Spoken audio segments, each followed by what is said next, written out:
Billionaires talking about universal basic income for everyone and AI will create more jobs than it destroys. I think that's lip service to them wanting to become trillionaires and hollow out the entire middle class. There's a lot of variables that scare me and worry me, but I don't want to make this a doom and gloom topic, that it's going to take time. I just want to make one comment on the Uber thing. Uber decimated taxis. We've seen that. Medallions in New York used to be $1 million a medallion, is worth nothing now. The scary part is all of that wealth centralized into one company. And that's the part that's scary, and I think that's what you're kind of getting at. Absolutely. All right, what's up everyone? Welcome back to the channel.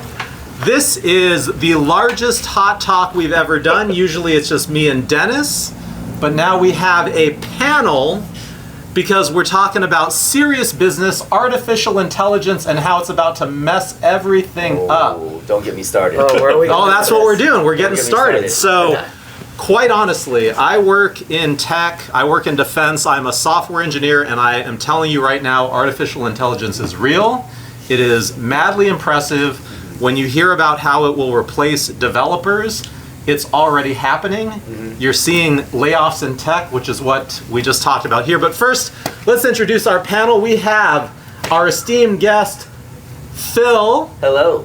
Give us your credentials, Phil. I am a seat filler of this chair, and I own bars and restaurants in San Francisco. Wonderful. You're an entrepreneur, a very successful one at that. And here we have Kwong. Kwong. Yeah, I'm a product designer. Previously worked at Google and Meta. Now I'm just working on security projects and my own apps. All right, here we have Ren. Ren is the godfather of Drive Club. Anything else you want to say? Full-time dad, and I don't even know why I'm here, sitting in the seat. But all you need to have is an opinion, and then everybody knows Dennis. All right, let's get into it. So, Kwong, you were going to say something, and that's when we just decided to roll tape. So, what do you got going on? Yeah, there's two parts. First, on the creative AI side, there's a lot of AI slop. So even though it's going to affect a lot of entry-level jobs, it'll probably be another like 3 to 5 years before it gets really bad. Right now, we see a lot of garbage out there. But then on the actual replacing developer side, we're already seeing that. Yep. There's no entry-level jobs because they're already laying people off because they don't need entry-level developers. So I have entry-level engineers who a year ago came into my company and were using AI and pushing for the use of AI, and a lot of the older people are like, seriously? Like, these kids don't know how to code? They're just using the AI agents? And now we look like the dumb ones because these things are so damn good. Right. I just actually tapped into my own company's version because we're a defense contractor. We don't connect to the public ones. And I'm telling you, it can do things that would take you hours and hours of brain power and thought. Even if you know what you're doing, it can just do it instantly. Right. It can literally write code for you. Learning how to use AI is more important than learning how to code. At this point in time, yes. And the scary part is, because I've had this conversation many times recently with a lot of different people, and I mean, the road you go down, unfortunately, is that it's going to be able to replace most white-collar jobs. It's just a question of how long will it take, and it's moving so fast that it's alarming. Why would you go to an attorney and spend $650 an hour if you can go query ChatGPT and it can give you a better answer instantly? Right. There's no reason for that. Not only is AI going to replace white collar jobs, it's also going to replace blue collar jobs, right? Because recently there was an article because Uber is now deploying Waymos in cities like Atlanta, right? For example, the first article they just put out today was that for the first time, the robo-taxis are working harder than human drivers, right? So essentially there are more rides being fulfilled through Waymos in these cities than humans because they can work 24 hours, right? So the outlook from Uber's CEO is that, we expect human drivers and autonomous drivers to coexist. And he ended that with, at least for the next 10 years. But So Beyond that, we don't know. yeah. So there's a lot of things being replaced in the very near future, I think. I think I will say in the history of my lifetime, born in '83, I've never seen anything that I believe is going to be as disruptive as this, and that includes the advent of the computer and the internet. This to me feels like a shift, the order of magnitude of like the locomotive engine, the Industrial Revolution, the automobile, and I don't think anyone is prepared for it. And my lens for this is really, I've got a 2-year-old, and I think about the path of her life, and I'll tell you, I think by the time she's 20, this traditional path of go to high school, go to college, get a typical degree, and you're going to get a well-paying white-collar, middle-class job, I think it's going to be history by the time that she's 20. And I don't know what it's going to look like. I think it's very unpredictable, but I feel a very dystopian future. I feel like all these people talking about, billionaires talking about universal basic income for everyone, and AI will create more jobs than it destroys. I think that's lip service to them wanting to become trillionaires and hollow out the entire middle class. And I think we've already seen it start to happen. I think that we were talking about how a lot of these kind of skill level based labor is going to be a big thing, right? But a lot of people are not willing to roll up their sleeves to do that kind of work, or the fact that they haven't really learned those skill sets. I don't know. I think it's really interesting because for these billionaires that want to become trillionaires, if there are no people to provide the services that it's very crazy. Very awkward. Yeah. But I do wonder, so I'm with you. I do feel like there is going to be a resurgence of trade. I think there's always going to be a need for a real plumber. I mean, they're going to try to get robots to replace stuff, but for the really niche, specialized, I'm in your home, I'm your electrician, I think there's always going to be a need for that. So I feel like you look at the rising cost of education, the return on that investment, and where AI is going to be replacing these jobs, and you go, well, maybe I should be a plumber, because I feel like that's going to be a reliable thing. We were talking about that. Until they invent self-clearing drains, and I don't know. That could happen. I don't know. On Craigslist, you can find an ad where they'll pay you to put on sensors and gloves and do household chores because you are training the robots that the motions. Yeah. Yeah. So the blue collar stuff will be skilled replaced. labor is definitely going to be a thing, but it's like one of those things that like traditionally being brought up, like our parents didn't have us aspire to do those kinds of jobs, right? It was always, doctors, engineers, computer science. Spoken like a true Asian. Right? But it wasn't like, hey, you're going to kill it being a plumber, or like, no one ever said electricians make a lot of money, or like, even in the service industry, right? Like, there's just services that are always going to be needed that can't be provided through AI. For us, being in hospitality, that's one of them. Being in a nightclub or a restaurant, being seen and be seen, creating experiences.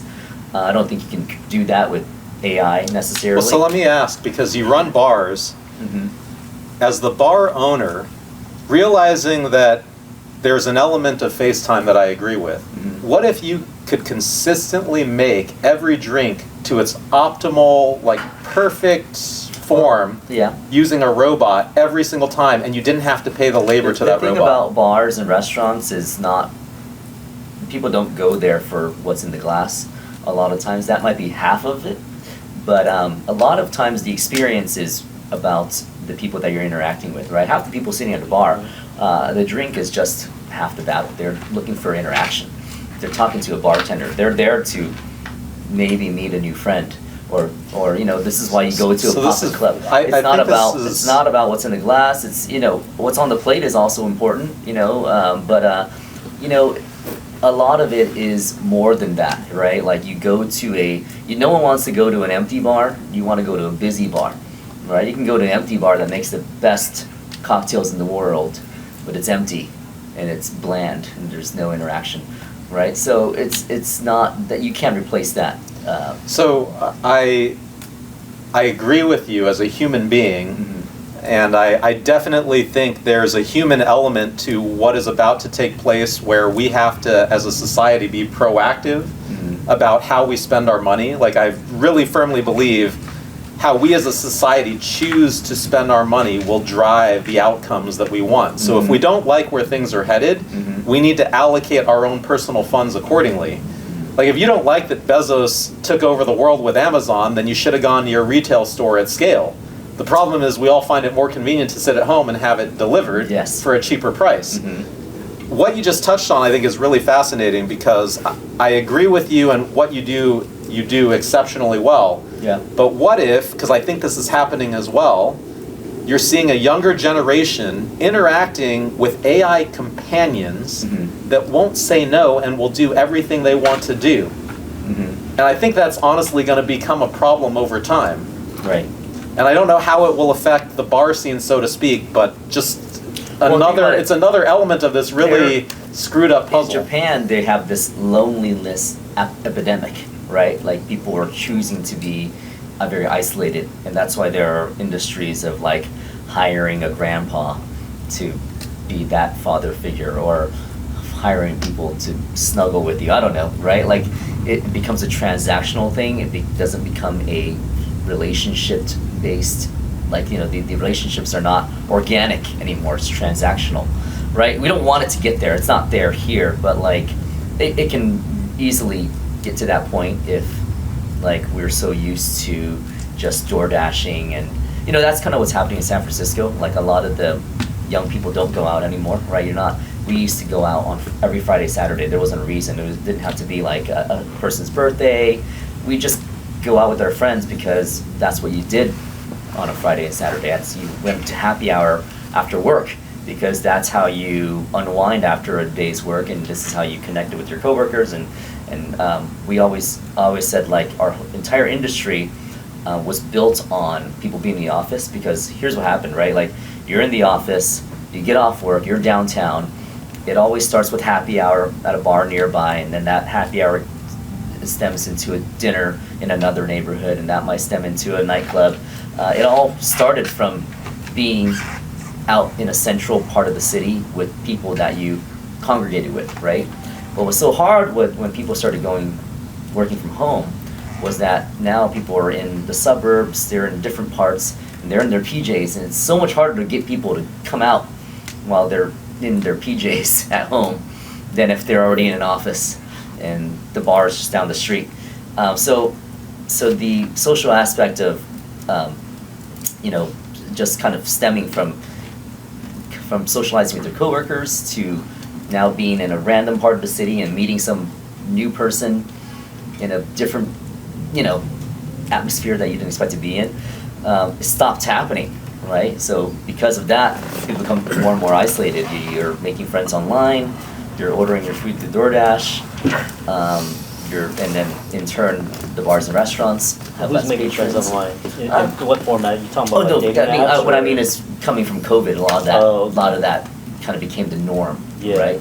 What we're talking about is with AI is that, like, and what Brian is saying is that if AI companions became the norm, that is not an organic relationship, right? Like, if you're talking to an AI companion that is telling you what you want to hear. I really believe that this up-and-coming generation is going to disrupt society in a big way, because you're already seeing it. I can tell you I'm seeing it with friends who kind of are stuck in, like, the Tinder app phase, right? It's like you can have a new person at your doorstep with a couple clicks, and it's no longer about putting effort into a relationship as much as give me what I want because I have access. Right. I think this is going to level that up. And I think also, just from making YouTube videos, I'll tell you, shorts are kind of where it's at now. And shorts totally screw up your attention span. Like, you want everything instantly. Like, give it to me in 10 seconds, and if you take 20, I'm swiping Get away. to the point. Yeah. Right. Right. Now, I've heard long format is doing well as well. We'll see how well this video does, because I like this kind of thing, and hopefully some people will just throw it on and let it play in the background.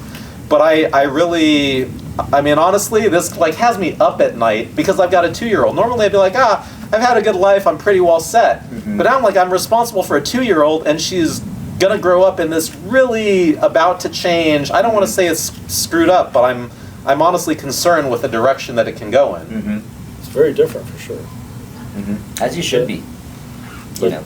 But do you think it's an issue of like the older generation that's using all this new technology to cope with the things they're lacking, but the younger generation, as they grow up with this, then they're like, it's not even that big deal. I'd rather just go outside and hang out. I think you make a good point there because we were young enough when the internet came out.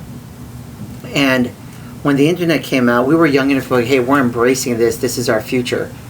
And I imagine our parents with restaurants, retail stores, the sky was falling.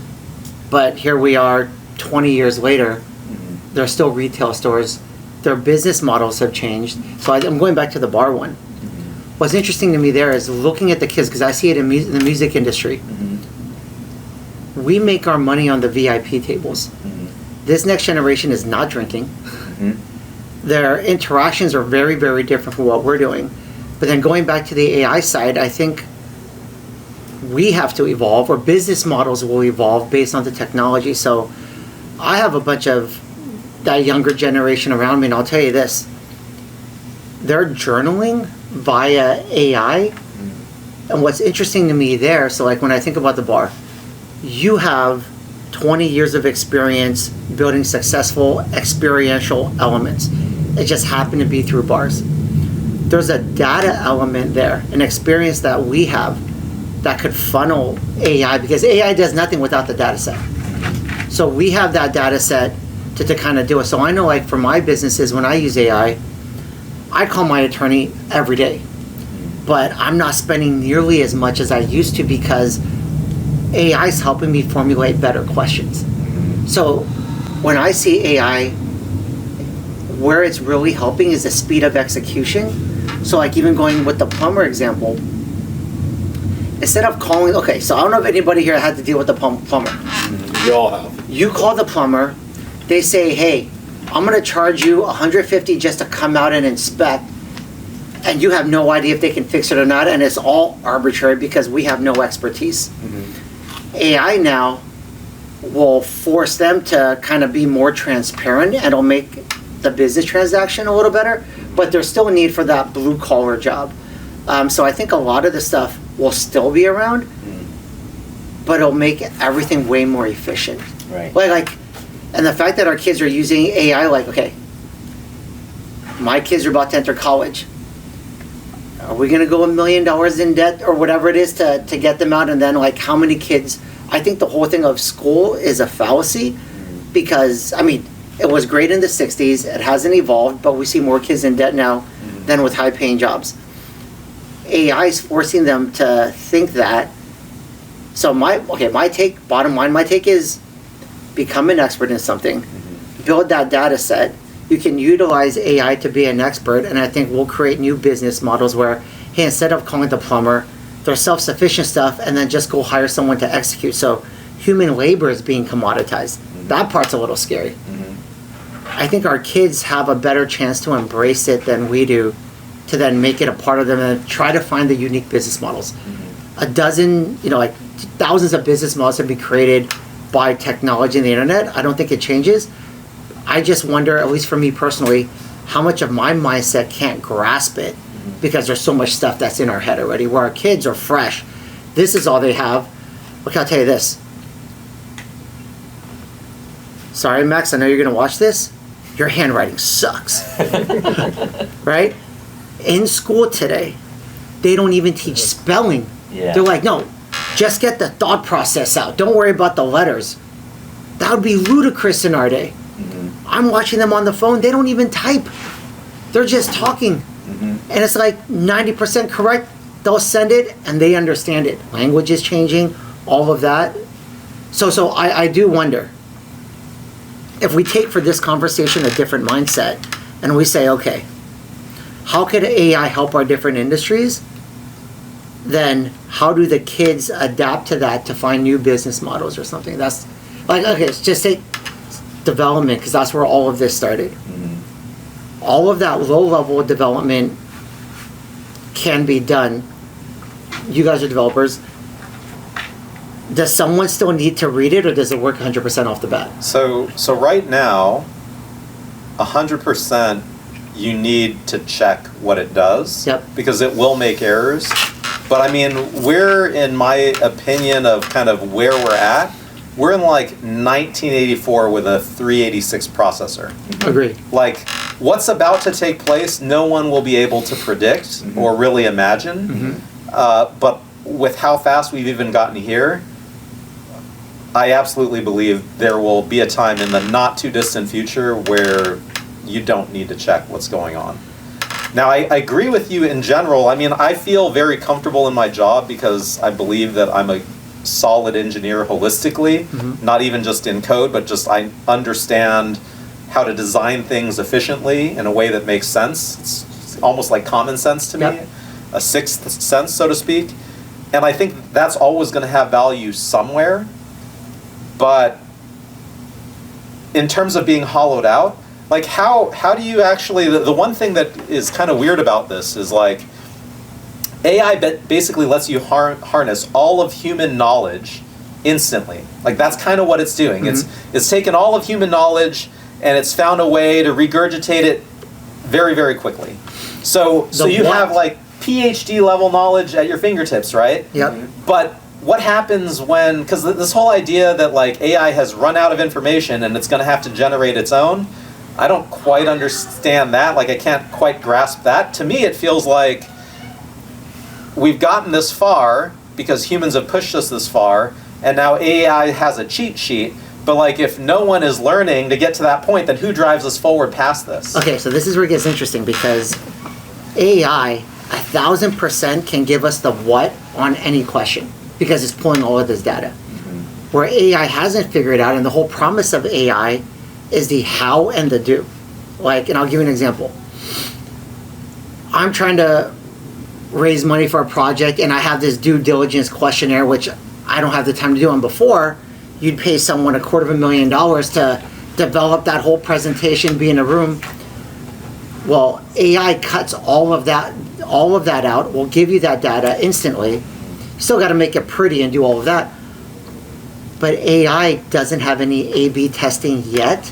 And that's where the data sets I'm talking about, because once those data sets get put in, where it can properly estimate, like, hey, I want to smoke this cigar.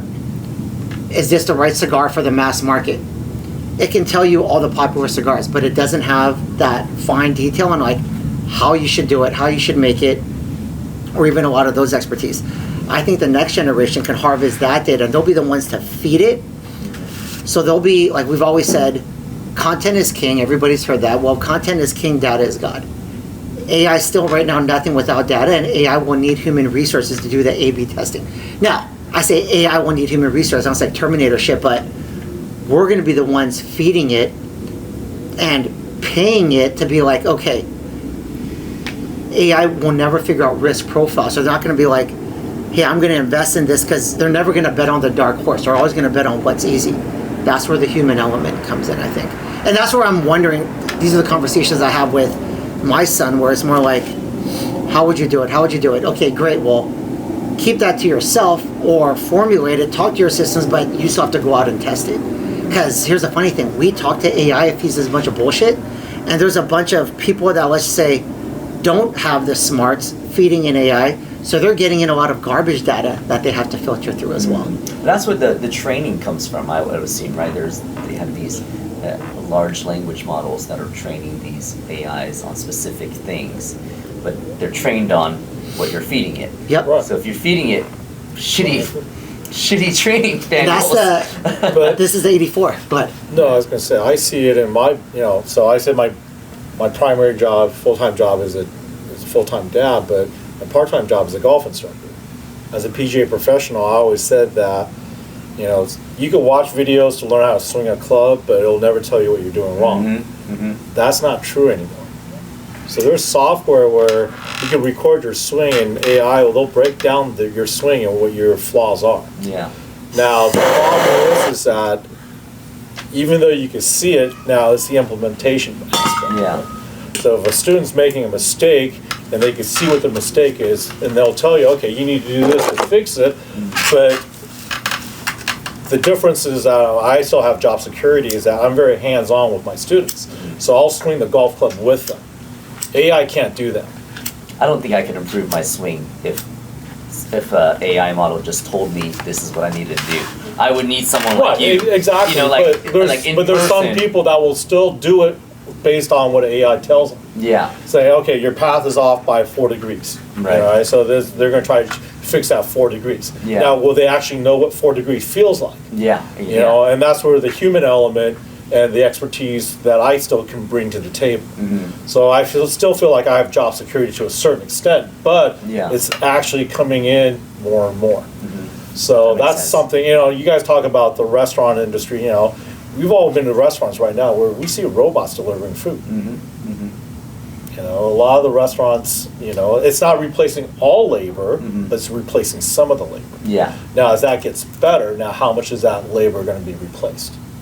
Yeah. It's, I don't know. It changes the experience. It does, right? absolutely. It depends on if that's what you want your dining experience to be like. You know, I mean, I think AI can replace a lot of things, whether or not we want that to be replaced in that way. I don't know. You know, I think that's it stands to be seen. You know.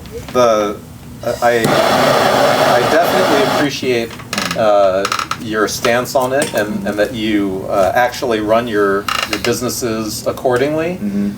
Unfortunately, I think society just getting to this point has demonstrated that it's always a race to the bottom.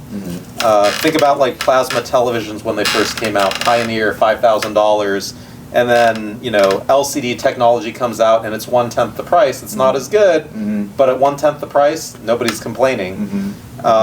You know, the same thing. I mean, it's the piece of this puzzle that I find most annoying is that we've seen the playbook that the billionaires have taken to get here, and all they're trying to do is just run it up, you know, the exponential curve to the next level, where they're hollowing out even more people, and they're taking even more profit. And really, this is an arms race. I mean, I don't know that, you know, that people outside of the tech industry are paying close attention, but the money that's being thrown at AI is indicative of the opinion of those at the top of how powerful this technology is going to be.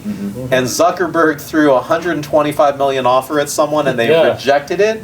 So he sat down with the person in person and doubled the offer to $250 million for a 4-year contract. I mean, if you think about it, AI is going to penetrate every aspect of our lives. That's kind of what's happening, right? It's exponentially it's like the startup race. It's all these AI companies are now reinventing the way, you know, even we talk about plumbing, right? It wouldn't surprise me if soon enough there are sensors in all our pipes, and if something happens, AI can just feed you information of this is exactly what's wrong, all right? Like, you know, it's like you said, data, you know, like we're going to start collecting data everywhere, right? We already have sensors in all our cars, right? Right now we have to plug in a computer to an ODB2 port for it to tell you what's causing something. Eventually these cars are probably just going to be able to fix themselves or tell you exactly what you need to replace. Right? I mean, it's only a matter of time. It's you know, like the sensors, we already have them, right? Eventually everything is gonna self-diagnose, right? Including our plumbing, right? Including the electrical, like, you know, something, including our bodies, right? Like healthcare.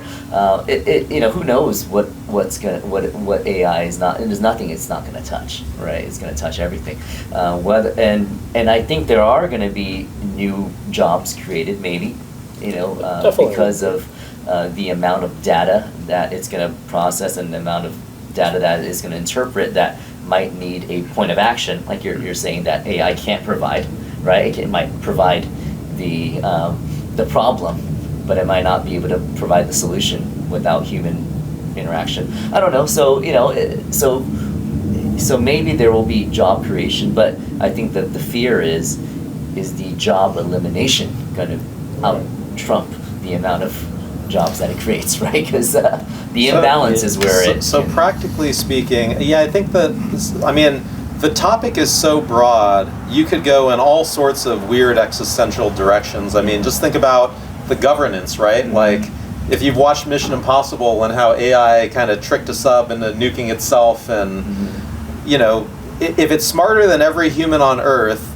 and it's already exhibited in existing instances, you know, signs of deception and an unwillingness to be terminated, it could trick every human being into doing whatever it wants it to do. It's very, like, you know, we made the Terminator, we made the Matrix, and then we just, like, you know, like, target fixation, right? Let's just drive right into this this terrible disaster. But for the sake of narrowing the discussion, I think just even thinking about practical impact to you in the Bay Area, I'm already seeing tons of tech layoffs, and I think Microsoft, there's a lot of articles coming out that Microsoft is laying off people in droves while they rake in record profits, and they're basically saying they love AI, and they're using AI to replace the people and increase the revenue and the profits and all that. And that's capitalism in a nutshell, right? If you can reduce costs, why wouldn't you? So where are all these people going, right? So like you have tech layoffs in certain sectors at certain companies, right? So this is the problem. On the other side, you have OpenAI leasing tons of space all these new AI startups. This is where it gets really weird, right? So like, I live in a nice part of the Bay Area. The housing is expensive. If I had a crystal ball and that ball told me that there ain't going to be no tech jobs here, I'd vacate the area. Why would I sit around and wait for that? But we have the companies that created this technology and are driving this technology forward centered here as well. So I think Ren shared that NVIDIA has half the employees worth 25 million or more, right? That is the dystopian future. That's the haves versus the have-nots. Right. Now it's going to divide the tech sector. The people at the top in control of AI are going to have more money than they could know what to do with in multiple lifetimes. Meanwhile, the neighbor who bought the $4 million house but needed their paycheck to continue to afford it is... Where do you think I mean, there's been thousands of people being laid off, right? Where do you think they're going? Because you would think that if that was happening, we would have... I'll tell you, I think they're really struggling to find a job right now. See, like, you would think that if that's happening, then we would have maybe a housing crash, because then all these people can't afford to pay their mortgages that they bought. You're reading the tea leaves that I'm foreshadowing this. I'm telling you, I think that's going to happen. You don't think these same people are repurposing their skills in these new AI firms? I think there's only so much of that kind of work to go around. Because also, where are they, like... Because that's the thing, right? There's these huge layoffs happening, but surprisingly, the tech sectors come back to San Francisco, right? Because, you know, everyone said it was going to awesome, but all these new AI companies or startups are popping up. Mission Bay in San Francisco is like the hot spot right now, and there are AI startups popping up every month. I see someone propositioning us for a new AI service, right? So where are they getting their workers? Are they hiring from the same labor pool of these people who have been laid off? Maybe there's these huge amounts of people being laid off, right? And then now they're like signing up and learning these new AI skill sets, right? Getting these new certifications and all that, right? And now they're reapplying with the new set of skills to these AI companies, because they also need workers. So in a way, maybe it's these labor pools are being repurposed in a way, because otherwise, 100%. And of course, there's new graduates also coming out that are now focused, and I'm sure a bunch of majors are probably shifting towards AI. The new grads are completely disheartened with what they're seeing. Like, if you're a CS major, you feel like you completely graduated at the wrong time. Right. Yeah, I can see that. You're absolutely right that the phase that we're in with AI is very reminiscent of, like, the .com era. There is going to be a lot of capital thrown around. A lot of it, probably 90% of it, will go to waste. Right. I think that that's a piece of the puzzle, but that's also, I tend to kind of view things abstractly, and I can kind of, like, fast forward 10 years from now when the dust has settled, and the tech really does get so good that it can replace.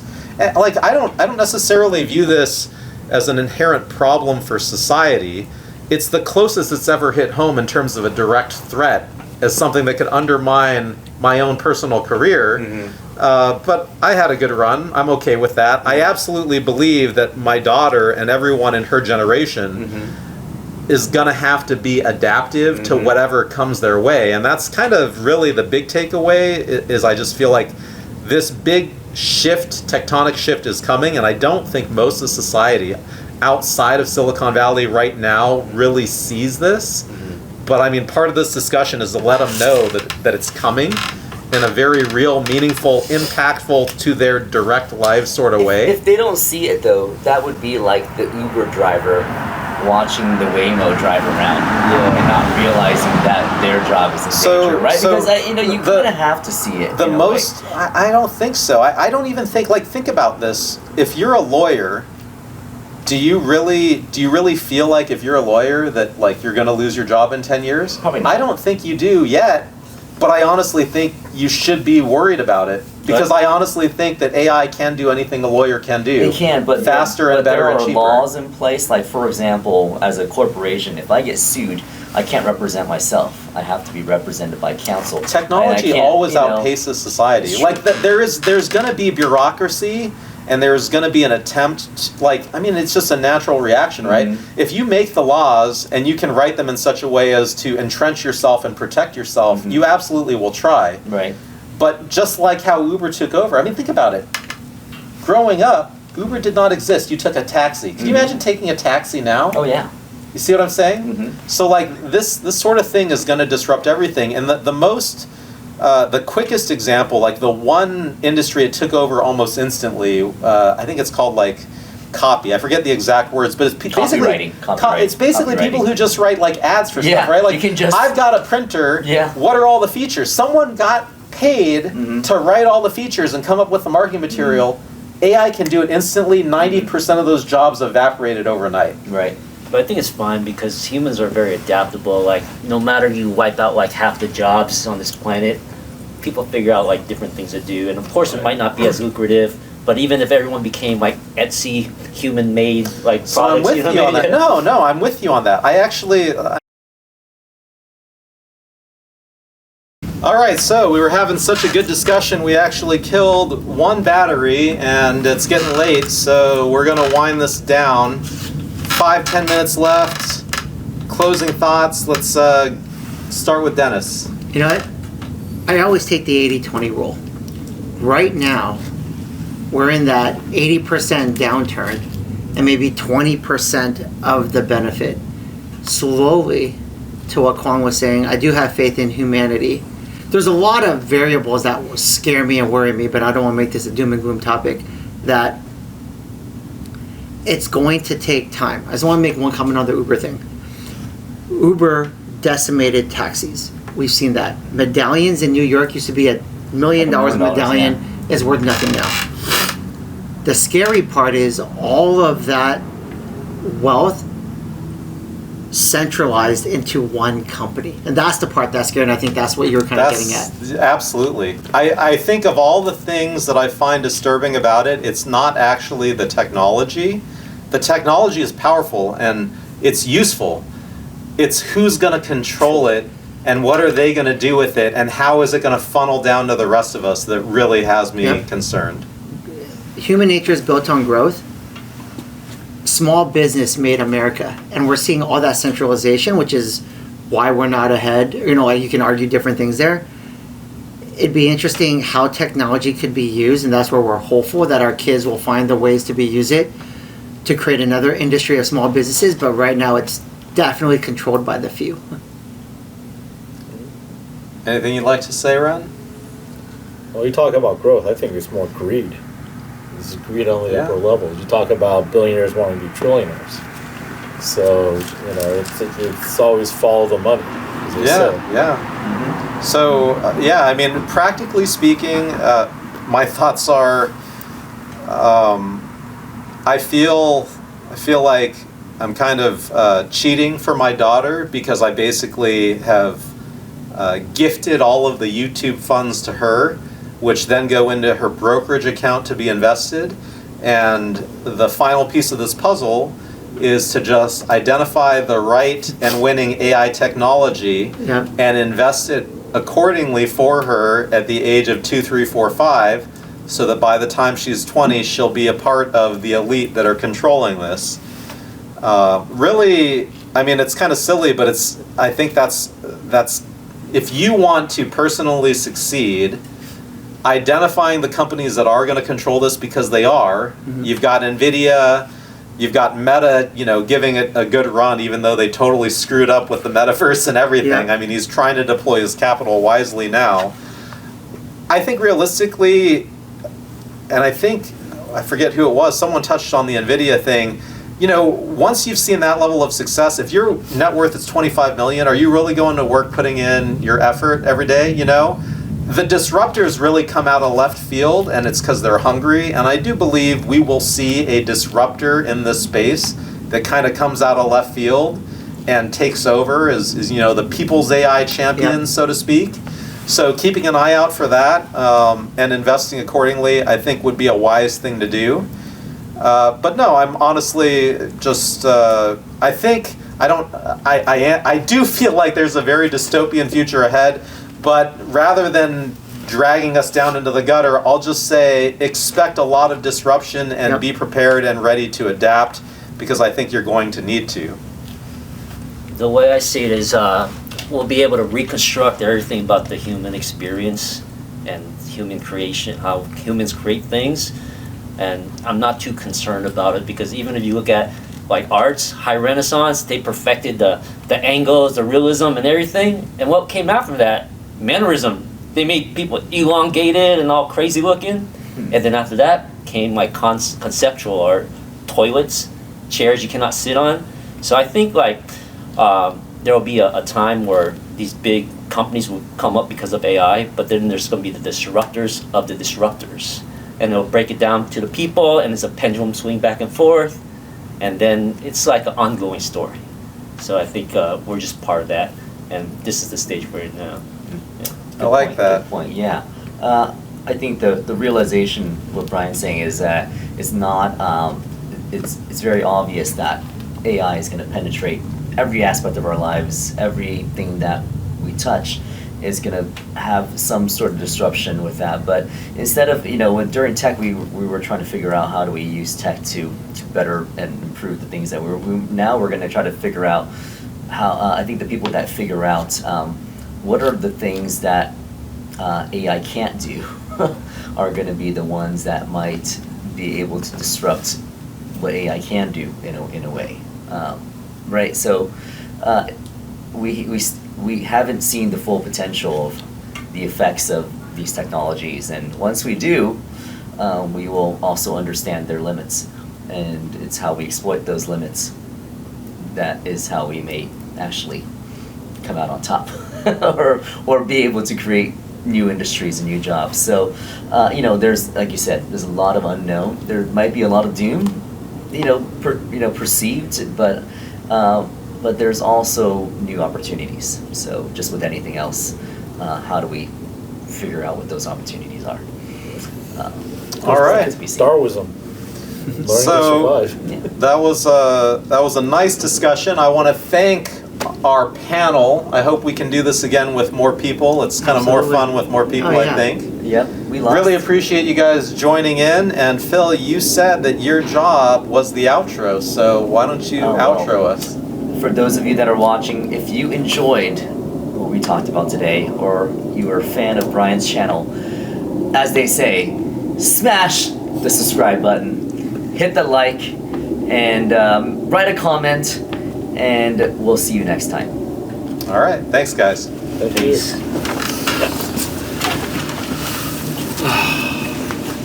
That's what I'm good for. That was perfect.